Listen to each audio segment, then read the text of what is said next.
Welcome back to the 49th online episode of Peacetime, hosted every Sunday morning by Peace Point with myself, Phra Nicholas Thanissaro, live streaming from our meditation center in London.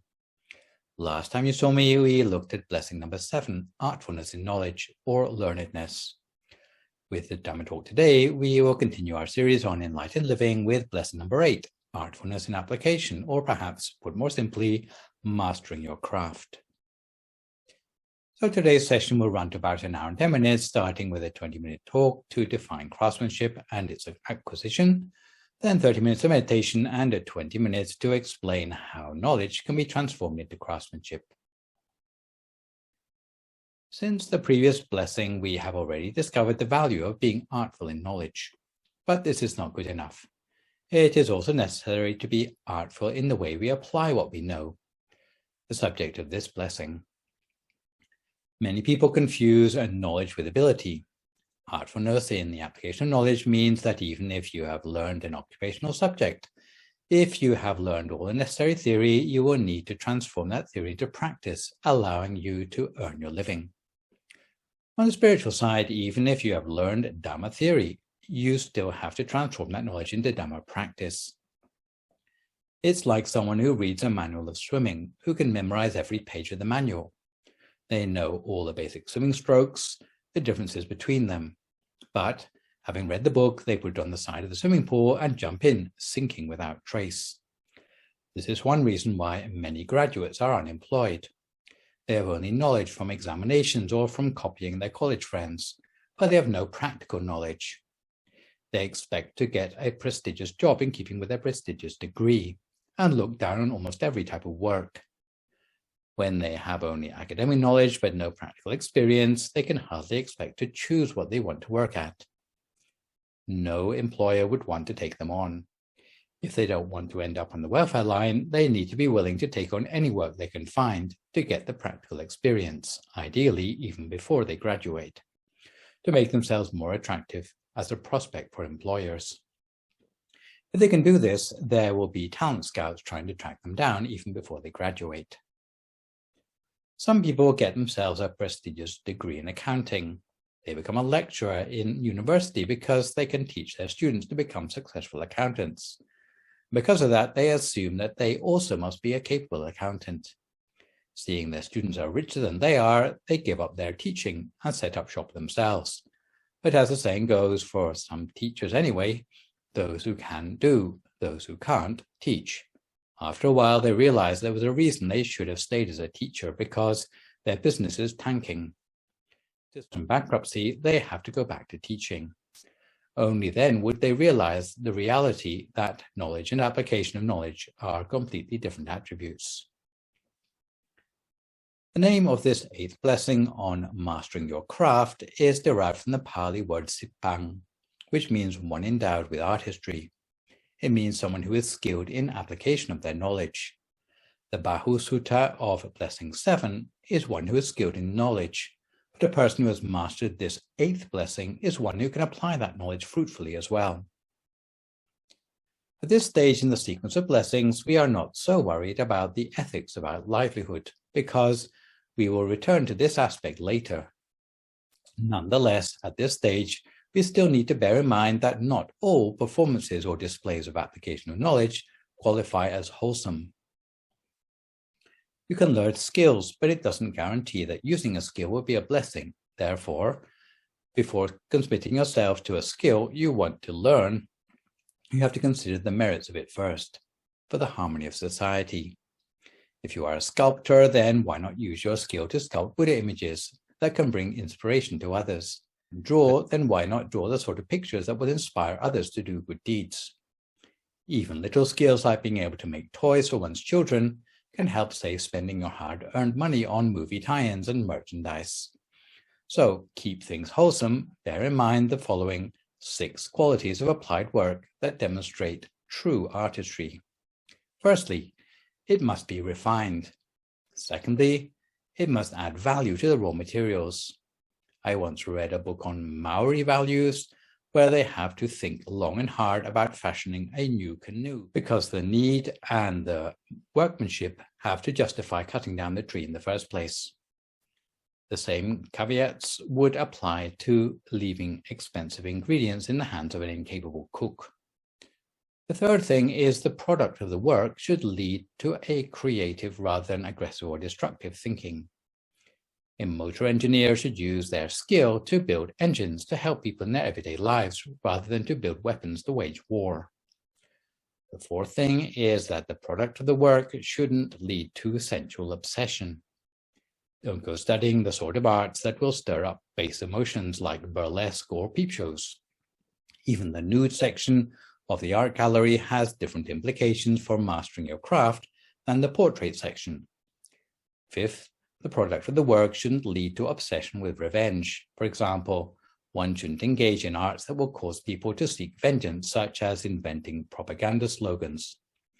Lastly, the product of the work shouldn't lead to delusion. For example, supporting superstition or gullibility, like the propagation of disinformation.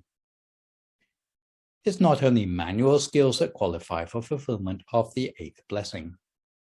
Mastering your craft can be applied through all three channels of body, speech, and mind. Mastering your craft through bodily action applies to various sorts of applied expertise, like, let's say, plumbing, mechanics, painting, design, sculpture, photography, printing, or other vocational skills such as a gardener, farmer, author, or nurse. And further than that, having the manners to walk, stand, sit, and lie down politely, dressing appropriately, being hospitable, expressing respect, and behaving in a cultivated way. Mastering your craft through verbal action applies to communication skills, knowing what to say and how to say it, in a way that will inspire the hearer towards virtue. We will look at that verbal aspect of mastering your craft in more detail in the 10th blessing. Mastering your craft through mental action applies to skillfulness in thinking, having one's wits about one, and creative thinking. In a nutshell, mastering your craft can be expressed through all three channels of body, speech, and mind. An important part of turning one's knowledge into skills is repetitive practice or rehearsal. The 10,000-hour rule is a theory that it takes 10,000 hours of practice to become an expert in something, and it seems to be most frequently applied in the fields of sport and music. The Canadian journalist Malcolm Gladwell argued in his 2008 book Outliers that it appears that you need 10,000 hours to become a world leader in any given field, alongside the usual requirements of opportunity and privilege in order to get that lucky break. Examples of the 10,000-hour phenomenon include musicians, athletes, and entrepreneurs. Bill Joy, who's sometimes known as the Edison of the Internet, is one of the most influential people in computing history. He was lucky enough that the University of Michigan kept its computer center open all night, which allowed him to practice computer programming for 8 to 10 hours a day. While it's true that Bill Joy had an enormous aptitude for math, he was also lucky enough to be given the opportunity to get in 10,000 hours of programming practice, which was basically just down to luck. So either Joy was talented and put in the effort, but he also needed a whole lot of fortune of circumstance to come together so that he could amass 10,000 hours of practice, which meant that by the time he was in his third year at Berkeley, he was up to the task of rewriting Unix source code. To take another example, this time from musicians, there was a survey at Berlin's elite Academy of Music, where violinists were divided up into 3 groups: those with the potential to become world-class soloists, those who were judged to be merely good, and those who were unlikely ever to play professionally. They were asked a simple question: since you first picked up a violin, how many hours have you practiced? By the age of 20, the elite students had amassed a total of 10,000 hours. The good students, 8,000, and the future music teachers only 4,000 hours. Similarly, the Beatles didn't start out as a famous group. They started out as a mediocre garage band. However, the group had the experience in Hamburg before they got their big break that they were required to play 8 hours a day and 7 days a week. They weren't able just to do their best numbers. They had to learn a lot of covers, and being foreign, They had to put in a lot more energy into their routines to come across effectively. Between 1960 and 1962, they played a total of 270 nights in Hamburg. They went out average and they came back uniquely excellent. No one else sounded like them, with a total of 1,200 live performances, a figure which most professional bands struggle to achieve in the course of their entire careers. From the Beatles' Hamburg experience, a particular promoter from Germany was in London scouting for bands and met a guy from Liverpool who knew the Beatles, just randomly in a bar in Soho, and it was this connection which propelled them to world fame. The Bill Gates story is also told as one of individual grit. He started out as a company that needed someone to write payroll software. Gates took the advantage of that opportunity, and he happened to live within walking distance of Washington State University, which had free computer time between 3 and 6 a.m. that Gates took advantage of. All the above opportunities gave Gates time to practice programming, and by the time he dropped out of Harvard, he was way past his 10,000 hours of programming experience. So what truly distinguishes Bill Joy, Bill Gates, Berlin elite violinists, and the Beatles was not their extraordinary talent necessarily, but their effort through all the cases that I mentioned, but rather their extraordinary opportunities to practice for 10,000 hours. This seems to be the rule rather than the exception, with software engineers and rock stars alike. This pattern has been found also amongst musicians, sports stars, and grandmasters at chess. And this idea that to become an expert requires a critical mass of practice hours surfaces again and again, so much so that the magic number of 10,000 hours to be an expert has emerged. Since Malcolm Gladwell wrote his book, it must be admitted that there have been some detractors to the 10,000 hour theory. For example, the caveats that the practice has to be deliberate, focused practice with experts on hand. And it's also been pointed out that emotions play a critical part in learning, that mental practice is surprisingly powerful, and that practice takes on meaning and relevance when the goal is connected to purpose and long-term values. Nonetheless, the idea that practice makes perfect continues to hold water, particularly for the practice of meditation. Therefore, if you want to master any skill within a 5.5-year period, you will need to make sure that for 44 weeks of the year, you practice your skills 5 days a week for 8 hours a day. I suppose this is what's known as professionalism. So before we add to our 10,000 hours of meditation today, we have time for a quick story to illustrate the value of applied knowledge as compared with mere theory. Once upon a time, there was a young professor who was making a sea voyage. He was highly educated and had a long trail of letters after his name, but he had little experience of life. In the crew of the ship on which he was traveling, there was an illiterate old sailor, and every evening the sailor would come to visit the cabin of the young professor to listen to him hold forth on many different subjects. He was very impressed with the learning of this young man. One evening, the sailor was about to leave the cabin after several hours of conversation, and the professor asked, "Old man, have you ever studied geology?" "What's that, sir?" "The science of Earth." "No, sir, I've never been able to go to school or college. I've never studied anything." "Old man, you've wasted a quarter of your life." With a long face, the old sailor went away. If such a learned person says so, certainly it must be true, he thought, and I wasted a quarter of my life. Next evening, as the sailor was about to leave the cabin, the professor asked him, "Old man, have you ever studied oceanography?" "What's that, sir?" "The science of the sea." "No, sir, I've never studied anything." "Old man, you surely wasted half of your life." With a still longer face, the sailor went away. "I've wasted half my life. This learned man says so." Next evening, as the sailor was about to leave the cabin, he heard, "Old man, have you ever studied meteorology?" "What's that, sir? I've never heard of it." "Well, it's the science of the wind, the rain, and the weather." "No, sir, as I told you, I've never been to any school. I've never studied anything." You've not studied the science of the earth on which you live. You've not studied the science of the sea on which you earn your livelihood. You have not studied the science of the weather on which you encounter every day. Old man, you've surely wasted 3/4 of your life." And the old sailor was very unhappy. This learned man says, "I've wasted 3/4 of my life. Certainly I must have wasted 3/4 of my life," like he said. Next day it was the turn of the old sailor, however. He came running to the cabin of the young man and cried, "Professor, have you ever studied swimology?" "Swimology? What do you mean?" "Can you swim, sir?" "No, I don't think I know how to swim." "Professor, the ship has struck a rock and is sinking. Those who can swim will reach the nearby shore, but those who cannot swim will drown. I'm sorry, Professor, but I have surely got to inform you that you've lost the whole of your life. So, you may study all the ologies of the world, but if you don't learn swimology, then all your studies are useless.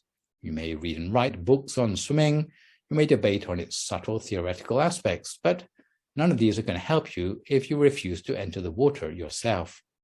So being able to master the applied art of swimming will certainly be more of a blessing to you than the combined knowledge of 3 academic disciplines once your ship goes belly up in the middle of the ocean. So now that we know the importance of putting what we know into practice, before we go any further, let's take the opportunity to cultivate that inner wisdom by settling ourselves for half an hour of meditation, which today is entitled Unwrapping the Inner Gift. If at this time you would like to find a comfortable sitting position for yourself as you listen to my guidance.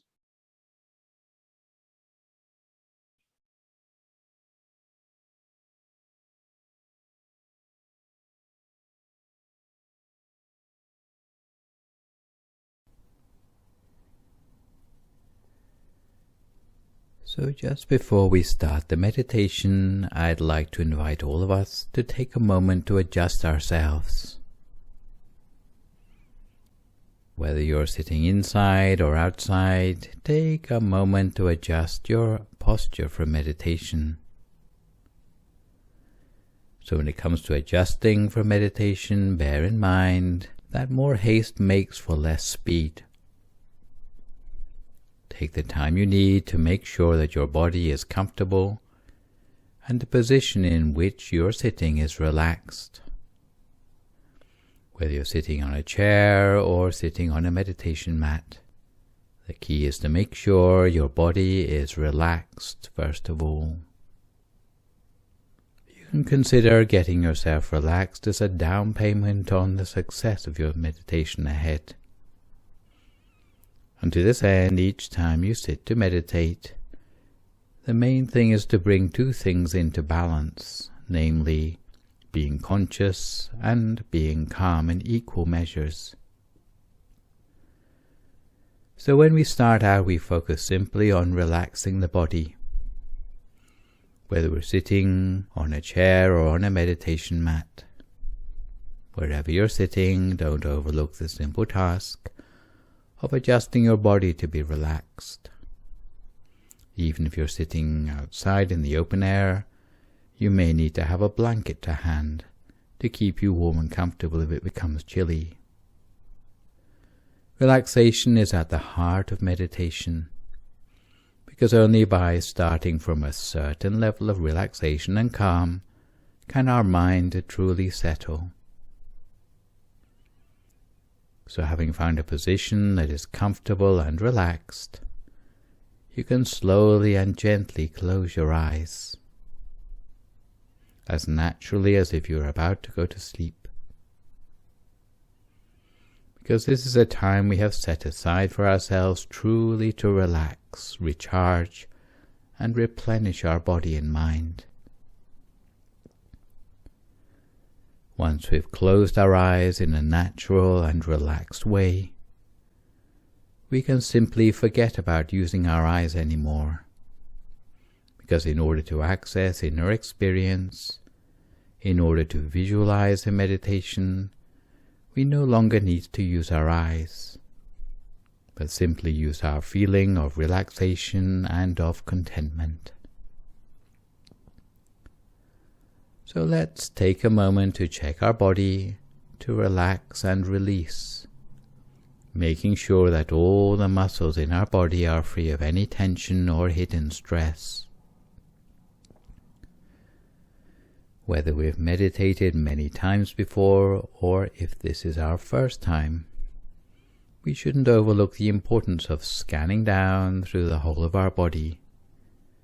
By making a body scan, we take the time to check the way we've closed our eyes is as relaxed as possible, and that our eyebrows are free of tension. We might try conjuring up a small but contented smile on our face, as if we are embracing a tide of relaxation throughout our body, relaxing and releasing any tension in our shoulders, arms, hands and fingers, being sure to relax our back and our legs, all the way down to our feet and our toes. We may even scan back and forth for a few moments just to make sure that any inadvertent tension is gone. And we take a deep and soothing breath all the way in, feeling the cool and refreshing air as it fills up our body with relaxation, calm and contentment. Even as we exhale slowly and gently, we allow that relaxation and contentment to spread out, blanketing us with warmth and comfort as we fill ourselves with a feeling of relaxation within and around us, allowing us to feel calmer and more relaxed, almost as if our body has become weightless, free of any constriction or tension. And now that our body is relaxed, our mind will start to become relaxed as well, because the two are interconnected. But to help our mind to become calmer, more relaxed, we just need to put all our mental chatter to one side, to bring our mind back to the present. There's no need to worry or plan, because worrying about tomorrow only detracts from our peace in the present moment.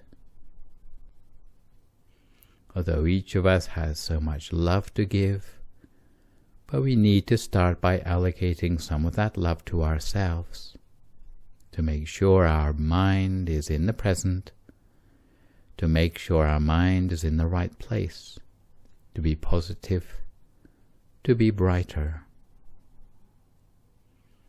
For every second that your mind is in the present, contently and patiently observing, we will be engaged with the beneficial energy arising from our meditation. This is why every step of the way during our meditation should be a pleasure. We need to feel ever calmer, ever more relaxed. So it's not necessarily about getting to a destination or a goal, but it's about enjoying the journey, enjoying the meditation session every step of the way. If you can engage with your meditation in contentment, it will ensure our inner journey is smooth and fluid, and before you know it, you will have reached the destination you set for yourself. But for now, don't focus on the destination, because that will pull you away from the present moment. Bring your mind back from any expectations or anticipation to the here and now, and just simply relax for the interim. And to help our mind stay in the present, we bring our attention to a focus at a single point, a point which essentially can be anywhere we like, whether it's at the center of our body, elsewhere in the body or even outside of us. Focusing the mind by whatever method we feel comfortable with, that is easy for us to use, whether it's to visualize, to feel an imaginary object, to observe what is already there, or use a mantra. The key is to apply our mind gently. If we are imagining a meditational object, it can be something like the full moon, a sun, or a shining star within. We can imagine it however or wherever we like, as long as it leaves us feeling calm and relaxed. Visualization or the mantra inside is just a skillful means to keep us in the present moment, to keep us relaxed, helping our mind to become calm and still. If the thoughts in the mind are still persistent, we can simply call to mind the mantra Samma Arahant, Samma Arahant, Samma Arahant, or even a simpler mantra like the words bright and clear, bright and clear. Every time we repeat the mantra, it's like a soothing lullaby that will coax our mind back to a natural state, free of any extraneous thoughts, while allowing the mind to relocate itself in the present moment. Eventually we will come to a point where all we want to do is relax. An alternative technique that we can use is just to follow our feeling, which means doing nothing more than allowing ourselves to relax, to do nothing and to let go. When, in your own estimation, you feel ready, then allow your thoughts to grind to a standstill, in accordance with the advice that is the legacy of the founder of our Dhammakaya tradition, that stopping the mind is the key to success. The way to stop is simply to be relaxed and to be calm.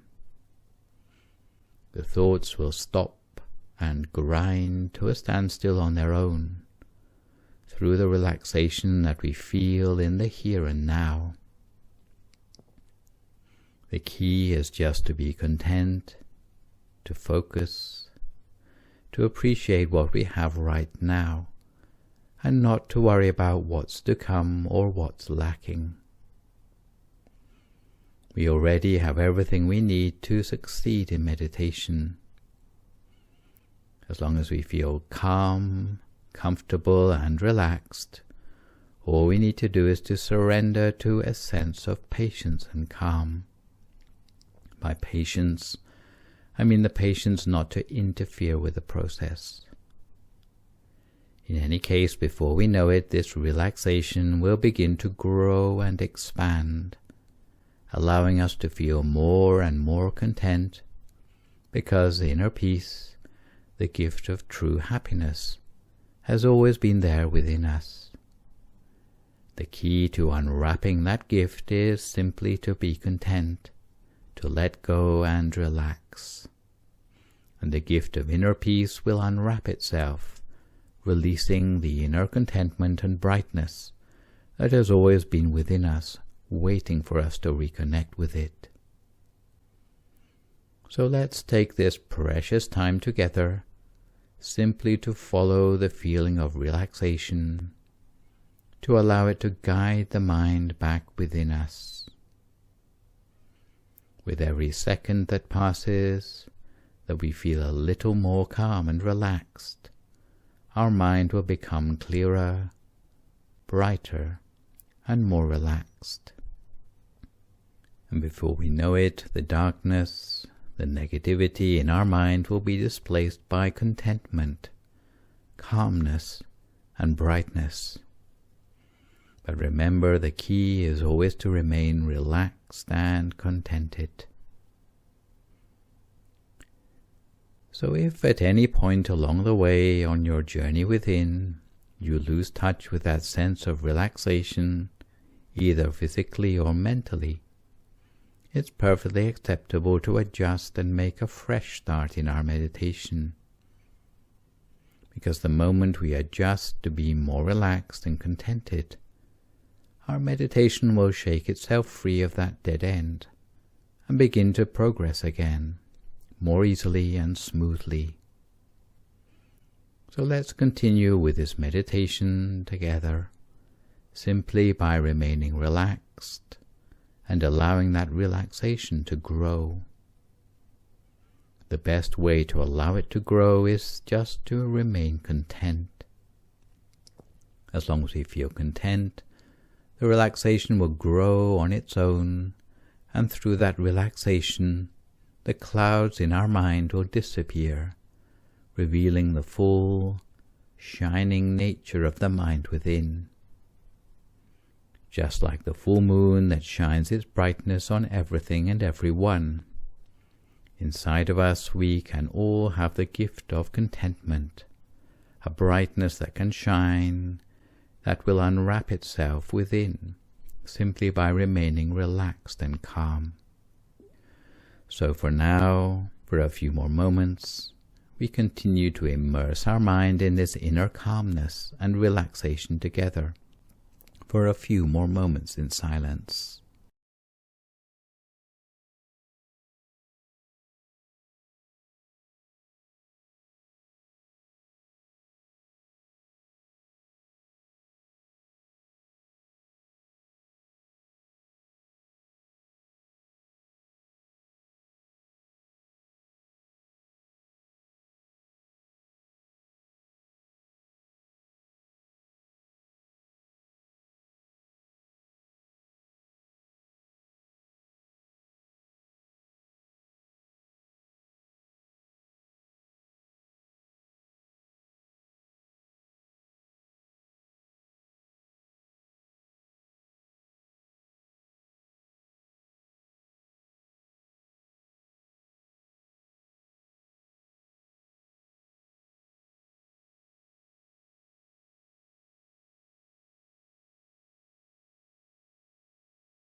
Normally we would think of a gift being a present and a present being a gift. We've already said that we have a present waiting to be unwrapped inside us. There's a second meaning of the word present that is really important for our meditation, which is the present that is not the past and is not the future, but which is in the here and now. The present is actually the only time in our life that we have complete control over. To master our present, through meditation and examine the benefits our present holds for us in spiritual and worldly ways, will help us appreciate the incomparable opportunity we have of being alive and well. Every moment of life since we were born has been the potential opportunity to improve ourselves, which is why Johann Wolfgang von Goethe famously said we should live each day as if life had just begun. This is appreciation of all that we have and the chance to improve, that we sometimes refer to as our beginner's mind. So the key to the beginner's mind and benefiting from our present is learning to be content, not just for success in life, but also in meditation, which is to keep our mind in the present, which means enjoying things as they happen. Even Dr. Seuss famously said we shouldn't cry because it's over, but we should smile because it happened at all. Otherwise our mind is in the past or the future instead of the present. So the key thing is, especially in meditation, that we not focus on what's lacking, but on what we actually have in our present. So the moment you focus on what you have, you're going to appreciate what you have more. But when you focus on what's missing, for example, that you want more spectacular inner experiences in your meditation, it's going to rob you of your contentment. And the moment that you're not content with what you have in the meditation, you'll run up against a dead end. Without feeling contented, you're not going to feel still or calm, which is why in meditation we need to let go of hankering and anticipation. And if you want your mind to come to a standstill, to become immersed in contentment, you need to start from a place of comfort both in body and mind.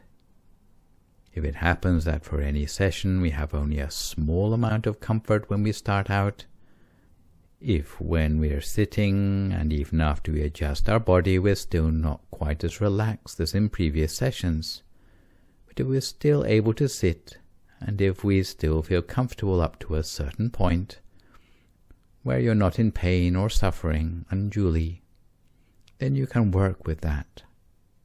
Just avoid making comparisons with past meditations, and keep your mind in the present, and it will make your meditation progress easier.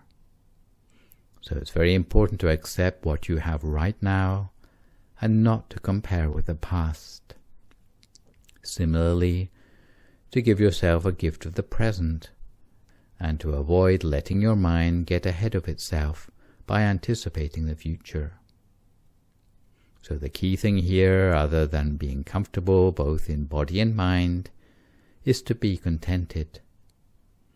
Even starting out from a small amount of relaxation, the amazing thing is that if you regard that small amount of relaxation as a gift, and you accept it, and are thankful for it, then the gift will start to unwrap itself, allowing you to access something that's hidden inside. That small amount of relaxation, even though it may not be as spectacular as you want, but if you're content in the present moment, and you simply accept it, when it comes to the unboxing, you'll find something as miraculous as a diamond inside that unremarkable packaging. So the equivalent of the diamond in meditation is the inner peace and contentment that awaits you within. Although you start from only an unremarkable level of relaxation, no matter how little you start with, if you're content with it and keep your mind in the present, it will blossom on its own, just through the appreciation that this gift, that's been with us since we were born, can be unlocked at any time, anywhere, just by closing our eyes to relax, just by maintaining that balance of consciousness and calm during our meditation.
And if we find our mind wanders, we just bring it back again. Oftentimes you can understand the way the mind works by the metaphor of an old leaky garden hose that has lots of holes in it. So instead of reaching the nozzle, all the water is seeping out of the holes before it ever gets there. Any water that reaches the end of the hose is very weak and feeble. But if you were to plug all those holes in the pipe, then you transform it into a power hose. The mind works in the same way. When we've got a lot of distractions, pulling our attention off to the past or to the future, to thoughts, theories, daydreams, or any sort of thing, then the focus of our attention becomes feeble.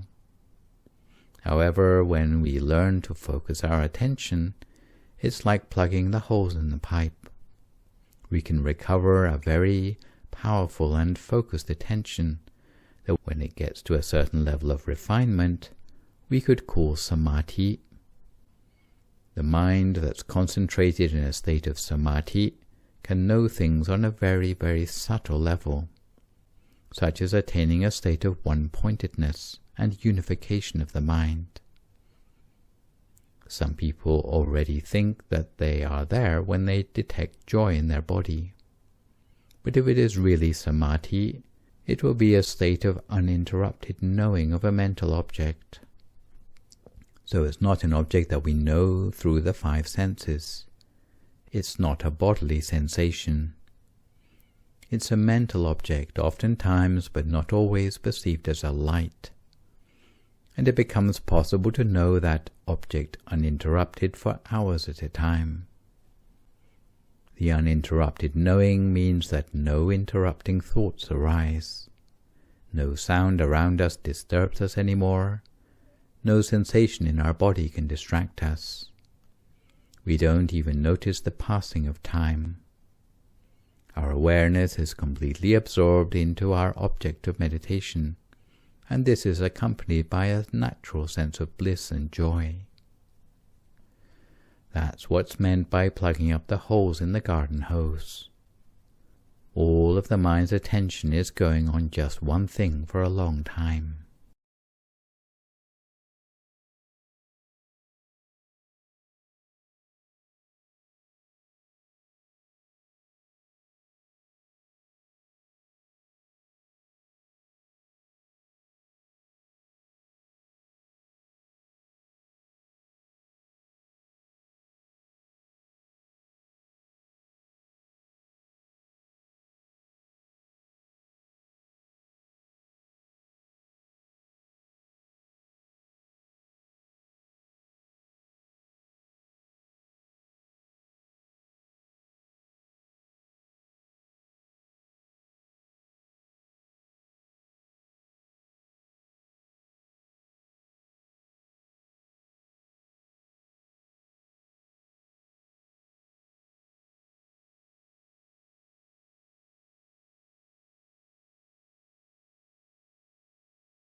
And as our mind becomes calmer and more peaceful within, you may start to notice that your mind is beginning to feel positive, clear and bright, almost as if we can feel the warmth, the brightness within shining like a candle or the full moon. Just simply relaxing our body and mind can help us to remove the darkness from our mind, the negativity. And when our mind is clear, bright and positive, it will attract into our lives things on the same wavelength, whether it be positive things, situations, people or opportunities. That's why it's said that when your mind is in the right place, the rest of your life will also fall into place. So now that our mind is brighter, clearer and more positive, let's take the time to spread this positivity, to spread our brightness, as if we would spread our smile. But in this case it is our inner smile, our true smile, a smile from within, that we can spread, that we can share. The mind is a powerful thing, which is why this positivity can be shared for the benefit of our friends, our family, or our loved ones, simply by imagining their face or their name, wishing that they be happy, be healthy, as well as also having the chance to meditate, so that they too can find their own inner contentment, their inner peace. We can imagine, almost as if the calm that we feel within, the relaxation we feel right now, the warmth, the brightness within us, is growing, shining outwards to pervade all sentient beings with warmth and contentment. As that light of positivity grows beyond ourselves, to our family, to our friends, to others sharing our neighborhood, transcending differences and distances, as we are connected together through this positivity, by this peace that we feel. This is how the world can become a brighter place, starting from ourselves. A better you essentially means a better world. So we continue to spread our positivity, our good intentions, our good wishes for ourselves, for our family, for our friends, wishing them to be healthy, to be happy, to be protected from any negativity, dangers, sickness, now and forevermore, for a few more moments now in silence.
Sabba Buddha Nupavena, Sabba Dhamma Nupavena, Sabba Sankha Nupavena, Sattha Soti Bhavantu Te. So if you'd like to come to the end of your meditation for today, you can gradually open your eyes again. If you feel at all uncomfortable, then slowly try changing to a more comfortable position before gradually finishing your practice. So to return gently to our subject matter for today on the mastering of our craft, if you want to transform your academic knowledge into transferable skills, you have to possess 5 qualities that include confidence, strong health, humility, diligence, and wisdom. So let's look at each in turn. Firstly, you need to believe in what you do, or at least have the confidence in yourself. You have to believe that what you're doing is of real benefit and virtue. You should be enthusiastic about doing it and have the confidence that you can make a success out of it. Some doctors, for example, get their qualification, but have no confidence in the ability of modern medicine to fix people's problems. It could be that they'd be better off switching to preventative medicine instead. They need to believe in what they're doing if they're going to make a success out of it and to dedicate themselves to it. Secondly, you need to safeguard your health. You shouldn't be the sort of person who's a hypochondriac or who catches cold simply by sitting in a draft. If you are always worried about your health, then it will be hard for you to succeed in learning a trade. A practical way to safeguard your health from all the possible risks is very simple, which is to keep the 5 precepts strictly. If you neglect your health or willfully destroy yourself by engaging in behaviors contrary to the 5 precepts, then you will find it hard to ever achieve success in learning a trade. Thirdly, you need to be humble. Those who spend all day bragging about what they will do but never get around to doing it will never manage to master a trade. No one wants to accept someone who is boastful as an apprentice. The only skill which boastful people manage to develop is the ability to find fault with other people, in order to let everyone know how wonderful they are themselves. By pushing others down, they're able to hoist themselves up in the estimation of others. The habit of a boastful person is to take very minor virtues or abilities and exaggerate it beyond all proportion. Fourthly, you need to be diligent. If you have only knowledge, but you are too lazy to do anything with it, then you will be no more than knowledgeable for the rest of your life. Lastly, you need to cultivate wisdom. Wisdom is cultivated by being observant and reflecting on new skills and techniques, part of the process of mastering our craft, which we will look at now. So you cannot acquire wisdom just by lying around aimlessly. You have to be active in your search for wisdom, according to 6 steps. Firstly, you need to be observant of yourself and the things around you. It's all very well to say be observant, but in fact it's important to know what to observe. In a nutshell, our powers of observation should always attempt to seek out the good and useful characteristics of the things we observe. You have to start by observing yourself first, because to observe yourself is theoretically the simplest. You should start by noticing aspects of your lifestyle, for example, your eating and sleeping habits, to try to define what is appropriate or inappropriate and where the point of equilibrium lies for various factors. If you eat too much, it will make you sleepy. If you eat too little, your stomach will rumble at night. You have to notice what happens to you if you go to bed late. You have to notice what happens to you if you get up late. Which is better for you, to go to bed at 10 at night and wake up at dawn, or to go to bed at midnight and to wake up at 7 in the morning?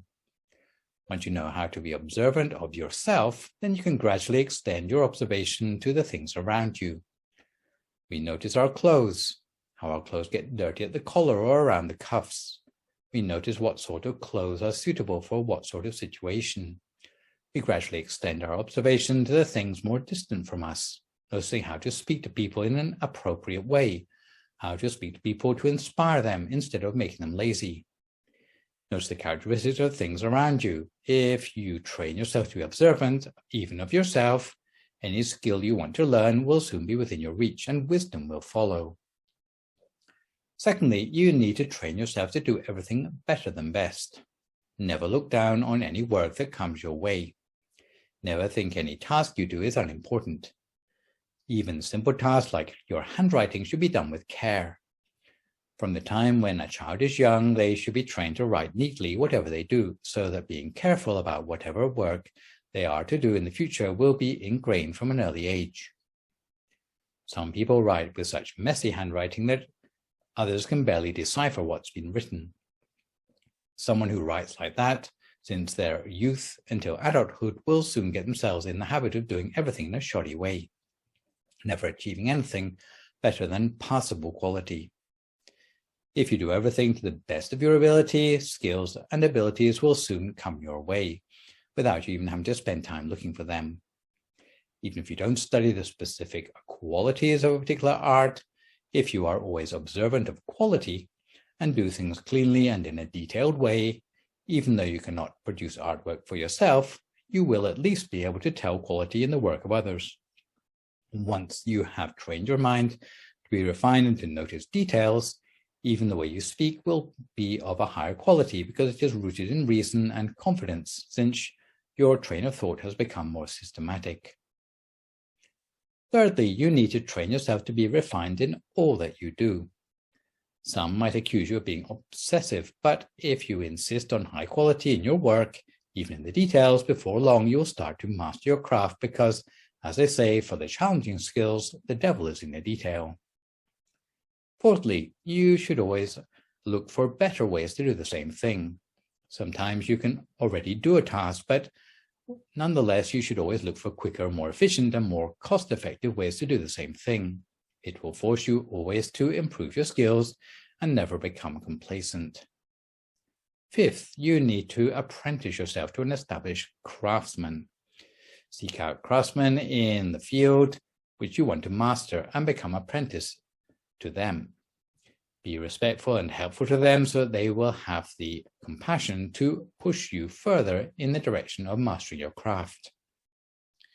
It's like the policy deployed since the late 19th century by William Stewart Halstead as a method to train surgeons at Johns Hopkins University residency program of see one, do one, teach one, where capable students were not only those who could witness and perform surgery, they're also able to teach surgery to others too. In that way, all your mastery of knowledge will not only be limited to overcoming your own shortcomings, but the application of knowledge can also be used to overcome shortcomings of others as well. Lastly, you need to make sure you meditate regularly. The art of training our capabilities of action and speech is rooted in our capability to train the mind. Systematic thinking and observation can only be developed when the mind is well trained. Train the mind through meditation will make the acquisition of other capabilities easy, because to be able to meditate is the ultimate skill, since it deals with our discernment of detail at its root. If you remember back to the learning process already described in the previous blessing, you'll realize that mastering a craft concerns the last two steps of the knowledge acquisition process, which involves the application of that knowledge for the good of ourselves and others. Some people use their knowledge and skills only for their own selfish benefits. Sometimes they are afraid that if they teach all they know to anyone else, then those other people will set up as a competitor or sell their trade secrets to an industrial spy. They're hesitant about sharing benefit with others. Call to mind the sharing of vocational knowledge is one of the forms of generosity we mentioned back in blessing number 5, which was termed vidyatthana. The attitude which is the healthiest for rounding off a body of knowledge that you've learned is to use your knowledge both for your own benefit and for the benefit of others too. If you want to learn artfulness in application quickly, you have to make sure that you're not the sort of person who can do nothing better than find fault with the work of others, unless you're training, of course, to be a professional critic. If you've done nothing but criticize others when it comes to your turn to show off your mastery of your craft, then you will not have the confidence to let others see what you've made or done, for fear they will criticize you in the same way that you have done for them. In such a case, you'll end up as someone who never achieves anything. Although we will revisit the subject more in blessing number 18, with any skill or task that you master, it's also essential to locate the ethical gray areas within that job, so that you always keep your diligence on the right side of the law of karma. For today, let's finish off with a story to illustrate the point that a person who has mastery even of a single skill can eke out their livelihood with ease. In this story, we will see how flicking goat dung can be a skill that can transform someone from rags to riches and even bring significant benefit to the whole of a nation. So here comes the story. In ancient times, there was a child with polio. His legs were so weak that he couldn't walk anywhere unaided. He had to stay wherever his friends put him. He couldn't even get up. Although his body was disabled, his intelligence was as smart as a whip. He didn't look down on any subject. The child would practice flicking sand until he could flick sand a long distance very precisely. The boy used his skills to earn favors from others. The boy could flick sand so accurately that he could shoot holes in the leaves of trees above. Not only holes, but he could shoot holes in the shape of anything he wanted, whether they be the shapes of rabbits or tigers or deer. The boy would shoot holes in leaves to the order of other children in return for candies and snacks. The boy with polio had never studied in school, but through his skill, he had more treats to eat than the other children every day. One day, the boy was flicking sand on the sand heap for the other children when the king passed by.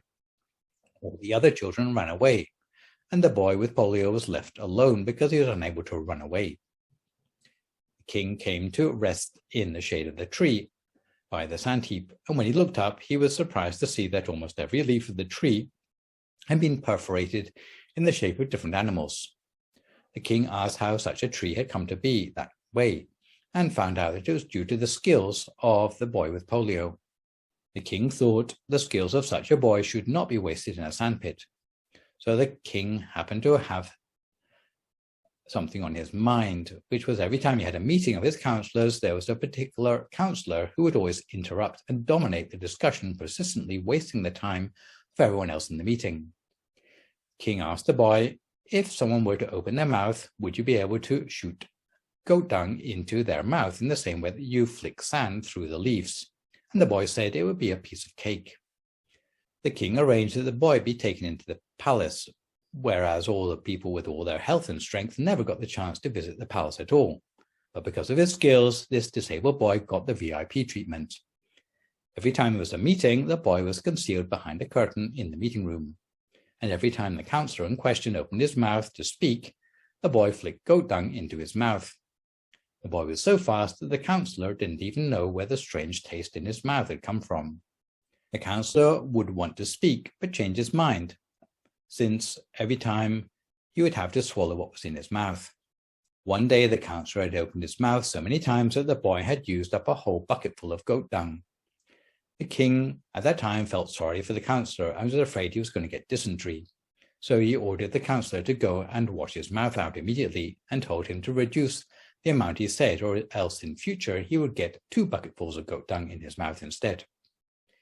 On future occasions, the councillor had to consider carefully before saying anything, in case he became the target of more flying goat dung. As a result of having more effective meetings, the economics of the kingdom improved considerably, and the king rewarded the disabled boy by allocating all the money earned in taxes from a particular province to that boy as private income. The boy grew up to be a rich man as a result of a single skill, simply because he put his mind to mastering his craft. So we come to the time in our live stream when we open up to questions sent in by viewers in advance. So the question today comes from Teresa of Los Angeles, who you will remember from our last show sent in the question about assisted suicide. Here comes her new question. What is the difference between a Buddha and an arahant? Hi, Teresa, and thank you again for your question. Actually, you can get quite a good answer to this question just by Googling it, but I will try to elaborate on the bare bones answer you can find on the web. An arahant is a person who has attained the goal of enlightenment or awakening. Essentially, arahantship consists of the eradication of the defilements, in Pali known as kilesa, or sometimes, if you want to get a comparison with the lower levels of enlightenment, is equated with the breaking of all the 10 mental fetters or samyotana. This effectively means that on dying, an arahant has no further rebirth. The difference between an arahant and a Buddha is that a Buddha got enlightened by his own efforts, whereas an arahant does it by following the teachings of another. It should be noted, however, that the Buddha is also an arahant and is frequently addressed as such in the invocations such as the Pali formula Namo Tassa Bhagavato Arahato Samma Sambuddhassa, or homage to the Lord, the Worthy One, the Perfectly Awakened One. Because a Buddha attained arahantship by his own devices, it tends to come together with an ability to teach the Dhamma for the benefit of others, which is more than your regular arahant can manage, and also more than a category of beings that falls between arahants and fully enlightened Buddhas, known as silent Buddhas, known technically as Jātaka Buddhas, which are Buddhas who are unable to teach others the full path to enlightenment. The difference in ability between the 3 categories is accounted for in terms of the length of time each of the beings pursued the 10 perfections before coming to their final lifetime. As I explained in my talk labeled B009, for arahants, it would need to be 100,000 mahakalpas of pursuing perfections. For a Pajeka Buddha, it would take at least 2 asankaya mahakalpas plus 100,000 mahakalpas, whereas for a fully enlightened Buddha, it would take at least 10 times as long, a minimum of 20 asankaya mahakalpas plus 100,000 mahakalpas. To add to the complexity between Buddhas and arahants, in the Visuddhimagga, arahants are divided into 5 different levels of achievements, depending on the extra mental attainments they have achieved at their time of enlightenment. The first is the arahant liberated by wisdom, or panya vimutti. The second is the arahant liberated by both by concentration on wisdom, or upaṭophaka vimutti. The third is the arahant possessing the threefold knowledge of past lives, of themselves and others, as well as having reached the end of defilements. The fourth is the arahant possessing the sixfold super knowledge, or jalabhinya, which in short is an additional 3 sorts of mental powers like magical powers, divine ear, and mind reading. Lastly, there's the arahant who has attained the 4 analytic insights, or patisampita patha, which means discernment of cause, discernment of effect, extraordinary language abilities, and quick-wittedness. I suspect the reason you asked is because there's a difference in status between the arahant and the Buddha, which is emphasized more in the Mahayana than in early Buddhism. In early Buddhism, the arahant attains exactly the same goal as the Buddha, which is personal enlightenment. In the Mahayana Buddhism, however, arahantship has come to be regarded as an inferior ideal than that of Buddhahood, and is somewhat unfairly portrayed as selfishly concerned with the goal of private nirvana. In contrast, the emphasis in the Mahayana is placed on the greater compassion of Buddhas who dedicate themselves to leading all beings to salvation. So this session I have introduced to you blessing number 8 on mastering your craft. For my next live session online, which will, fingers crossed, be a week on Sunday morning, I'll move on to the 9th blessing on the topic of self-discipline, which explains how being self-disciplined in the way you apply your abilities can be a pathway of blessings. For good measure, I would like to remind viewers that you can email your questions about meditation or what you've heard in this lecture to the email address that you can see spelled out on the slide, and I will do my best to answer these on my next session. In the meantime, I try to stay healthy, avoid recklessness or complacency in the face of the virus, maintain a positive mood, speak only positive words, forgive others, extend good wishes to others, and meditate daily. Hopefully, as a result of today's session, for those of you who are already knowledgeable, you will be a little bit more savvy now about how to become skilled in applying the things that you know. So for today, this is me, Phra Nicholas, signing off for now. So long, folks, and stay safe.